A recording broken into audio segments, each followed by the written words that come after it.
What's up, YouTube? Z-Truck7 here with William Pro Montes.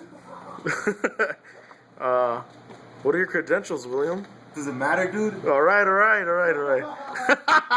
Alright.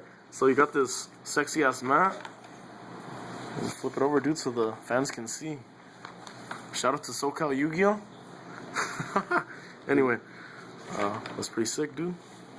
So you got top 32, right? Yeah, at San Mateo. Alright. And you were running? Evilswarms. Of course. Anyway, let's get into it, dude.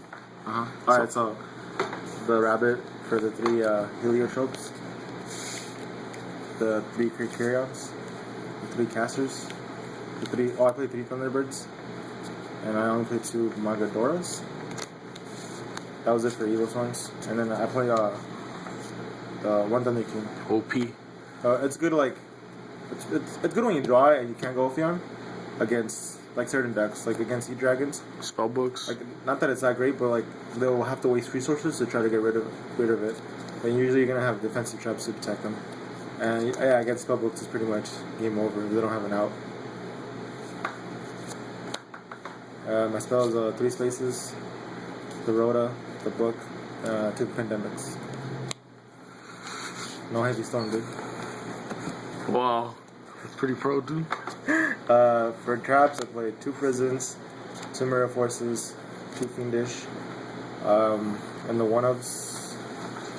Well, that card. Pandemic. Or infection, dude. I played 1 macro that works really good. It somewhat works really good. Like, they can't blaster you, they can't use the searching effects of the dragons or milling.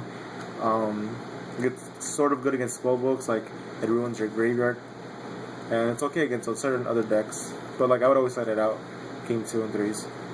Against all those decks? Oh well, because if you draw like late game's not that good. Yeah, like I would probably set it back in against dragons, but not really. Like it'd be my side cards because I'd be expecting this, and they put in outs to it. The bottom list, the warning, the torrential, and the compulse. And I played 2 emptiness. I couldn't get the 3rd one, so I played 2, which I don't regret. This card was not good at all for me the whole weekend. Like I probably resolved it once or twice, but afterwards, like games 2 and 3s where you would want to side these in, they have outs to it, so it doesn't really no effect. It had no effect. So after like a few rounds, I just sided them out completely, and it worked a lot better for me because I just kept doing that throughout the tournament. So I would probably try playtesting without these after this tournament or after today. And the best card of the deck, the 3 Satans, because I don't know, dude, they're just like the best. They're protected from everything, and even after, like, if they try to get rid of this, you for sure will have this.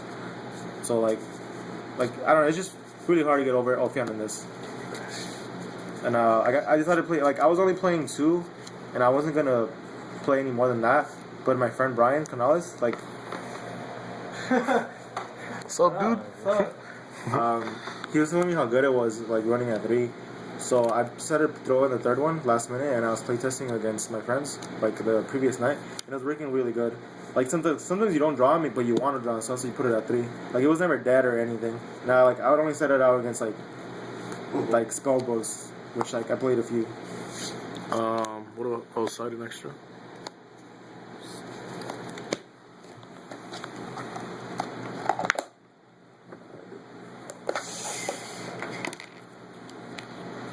The extra deck. These are the cards I never brought out throughout the whole tournament. You didn't play Mermills? I didn't play Mermills at all. You didn't bring this out? Crazy Box? I never got out of skill drain. But like, that's why I run it for skill drain. Oh, they never skill drained you, the dragons? No, I never got skill drain. Encores are just a lot better. Yeah. So these are the cards I never brought out throughout the whole tournament. But they're in there just in case. And these are the ones I did bring out. These actually won me a match. Like, game 1 I pampered of a Drago Sack token for game. And game 3, Cowboy, like, he was at 7 something. And I brought this out once against Cancellers that I played. Like, he accidentally showed me his backfield, so I was going for game, and I managed to bring out 2 Exceeds, and this was one of them, and I popped his backfield, and then I'd swing for game with the other monster. And it was a Mirror Force. and I ran 2 of these. At first, it wasn't necessary, but like when I was sometimes when I would play test, I would want to have the extra one just in case certain scenarios, and it actually worked out. Like one of my last rounds, like this is what won me the match, having 2, because I was able to see those monsters and swing for game and time, and obviously the 3 Ophions. And then side deck. Side deck. My side deck is. I feel like it was terrible. Like I did it like last minute.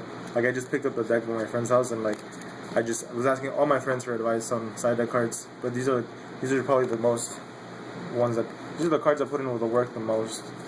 Like I honestly don't like. I didn't play hand traps in the main deck because Maxi is like generally it's only good against dragons. I mean Dragoon. I feel like it's only good against Dragoonie dragons. And it doesn't really matter if you draw them if you could go Ophion. So that's why I side deck them because you're not always gonna play dragons. And Veilers, I don't like Veilers at all. But the only deck I would side them in against is like the only decks I did side it in against was spellbooks. And my round 1, which was spellbooks, just put in a lot of work. Other than that, like I wouldn't side Veilers in at all. And Maxis were really great the whole week. When I would Veilers against Prophecy, no? Yeah, Veilers against Prophecies. It stops with temperament. Yeah, it just stops everything. All them. And it stops all the monsters. And yeah, the Maxi just against Dragoonies. Well, actually, I would side Veilers against Dragoonies too. Yeah. I played the Dyna because my friend was trying to. My friend was like, he's telling me how good it is, and like it's like a mini Ophion, I guess. If you can't go Ophion and you draw this, because I do play defensive traps, so I could protect it. But like the times I did side it in, like, I did see it in my hand, but I had other place I would have rather gone than this. So I'll probably cut this out after today. Who told you to play? What friend? My friend Terry Chang. Terry Chang. He recently topped. He topped 8 at Anaheim. We just had a few weeks ago here in California. And this is another thing he told me to put in, also last minute. Like he's the guy I went to advice for side deck. Electric Viruses for dragons. Like I never drew him when I did side him in until like I lost to Billy Break in top 32, and like I drew 2 of these like in game 2, but they were my only 2 cards in my hand, and those are the only times I ever drew them throughout the tournament. But they seem like the concept of why to use them. It seems okay, like because dragons are always gonna go Drago Sack or Scrap Dragon against you because they know you're playing Evilswarms and you just want to take it and just pop your stuff. But like it never happened. I don't know how I feel about these cards. I don't know if I'm gonna take them out or keep them. Like last minute I threw these in. Yeah, it should have been something else. Because I was scared of like playing dragons and them siding Ferret.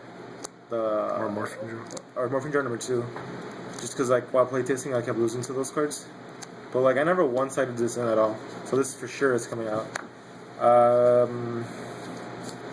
The Soul Drain and Epidemic.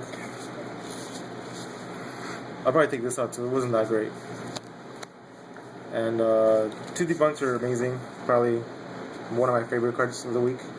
It's just like it stops because like nowadays they're citing Electric Virus to take your Ophion, and they main deck like this one trap just to, like get rid of the last attachment, and this is a good out for that. And then like it's more protection for your Ophion. And then the 2 cards that like I decided to play, me and my friend Brian. What?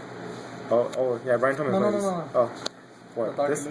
So me and Brian were talking like the night before that. Oh, what about Dark Illusion? Like it does the same thing as Debunk, but it also protects you over other stuff like traps. Because dragons usually play like Raigeki Breaks and Phoenix with Wind Blast. Yeah, and it was really good. Like the times I did draw it against dragons, like they were shocked. There was like they would just read it, and it's also good for Electric Virus. It's just another card. And it's a counter trap. And it's a counter trap, so like there's nothing to counter it, literally. And the card that I chose to play, 7 Tools from my friend Caesar, which is like I have to give him a shout out. Like if it wasn't for him, I wouldn't be playing this. Like this is literally his deck. Like all these cards are his. I just changed it around so I wanted to play it. So I have to give like a shout out and thanks to him. Thank you, Caesar.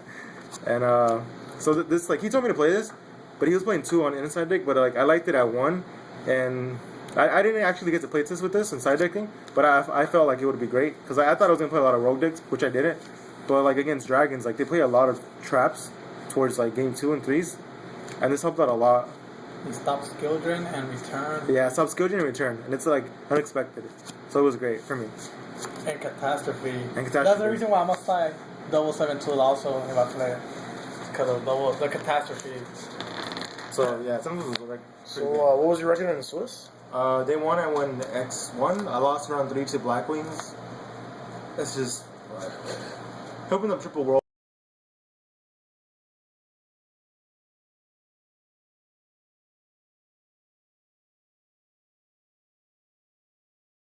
Man, I couldn't draw a monster. And day 2, I lost the first round. On day 2, I actually got a feature match, and I lost the spell books. It was just like he went first and he didn't set up, and I couldn't get over it. And I won, and then I lost in top 32. I won the 11th round, and then I got 23rd. I think I placed 23rd in top 32 cut, and then I lost in top 32 to Billy Break. It happens, dude. Sometimes. Alright, well. Any shout-outs? Shout-outs, dude. I want to give a shout-out to my teammates, Team Chaos. David. My friend David Monterosso.